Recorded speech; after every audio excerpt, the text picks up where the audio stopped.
पर आप सभी का एक बार फिर से स्वागत और अभिनंदन। आज हम चर्चा करेंगे आध्यात्मिक आयोजनों में कथा गायन या भजन गायन के आयोजनों में रंगारंग नयनाभिराम पंडालों में या हॉल में सुसज्जित वातावरण में सुमधुर संगीत और आकर्षक गायन शैलियों के माध्यम से या हल्के फुल्के चमत्कार नुमा बातों के माध्यम से कथाओं का विभिन्न धार्मिक कथाओं का आयोजन किया जाता है और उसमें बहुत से श्रद्धालु भक्तगण जुटते हैं।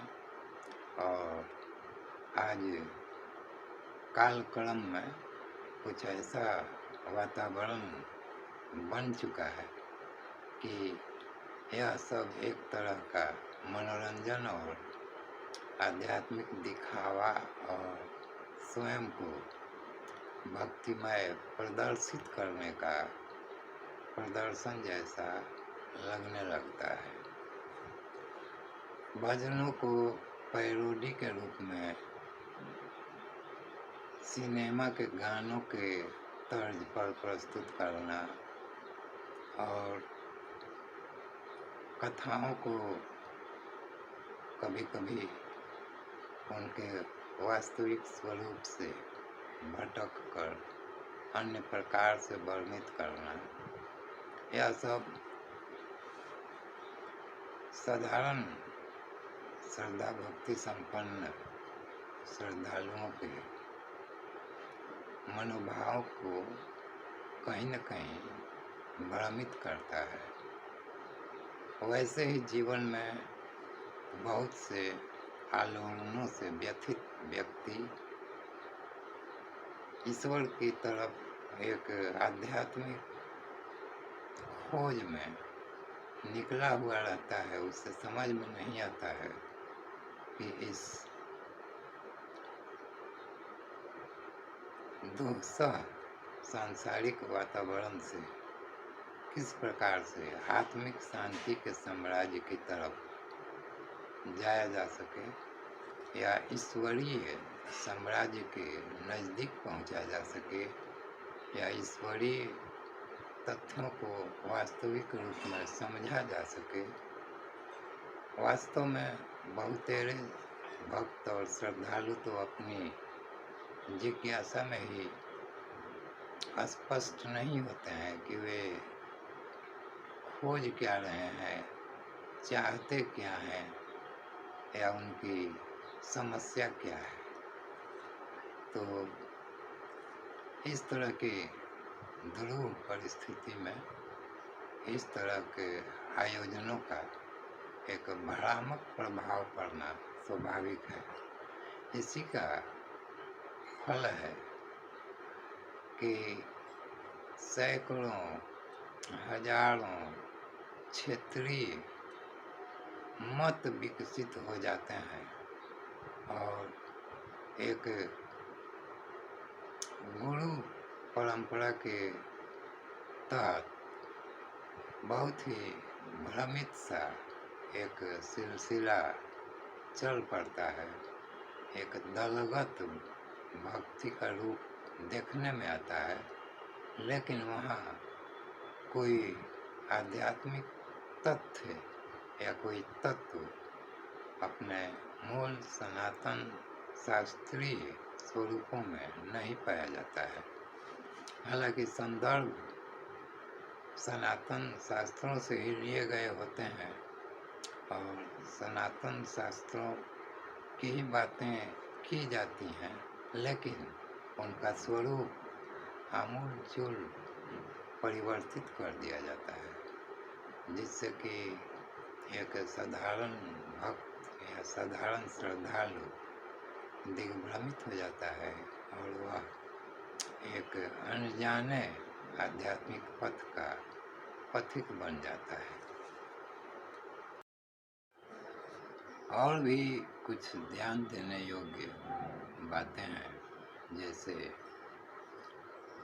धन का बहुत ज़्यादा प्रयोग, एक एक कथावाचक दक्षिणा स्वरूप इस क्षेत्र को व्यवसाय बनाते हुए 5 लाख से 30 लाख तक एक एक आयोजन कर लेते हैं। ऐसा मैंने जानकारी प्राप्त किया है। और उस कथा आयोजन की भव्यता में कभी कभी तो 50 लाख या इससे भी ज़्यादा के खर्च उनके आयोजनों में होते हैं।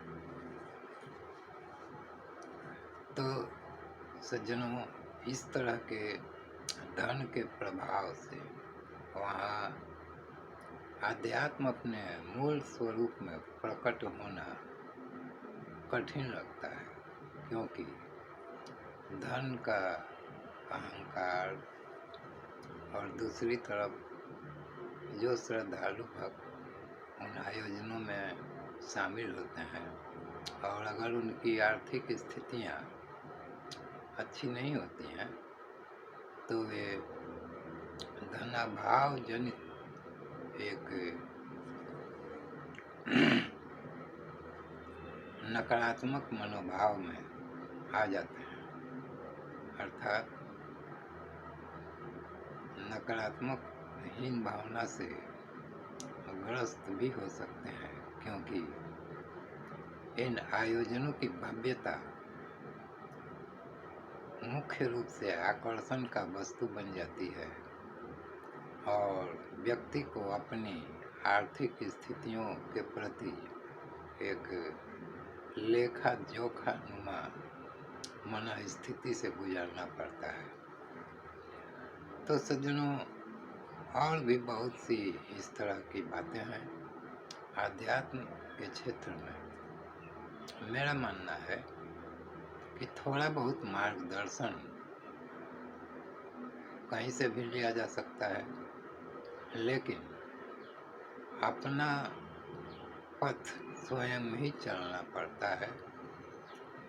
अपना दीपक अपने ही बनना पड़ता है ताकि अपना मार्ग प्रकाशित हो सके। कोई भी अन्य व्यक्ति आपको आध्यात्मिक उपलब्धियों तक मैं समझता हूँ कि नहीं पहुँचा सकता है अगर आप स्वयं अपने द्वारा अनुसंधानित पथ पर सावधानी पूर्वक चलने में सक्षम नहीं है तब।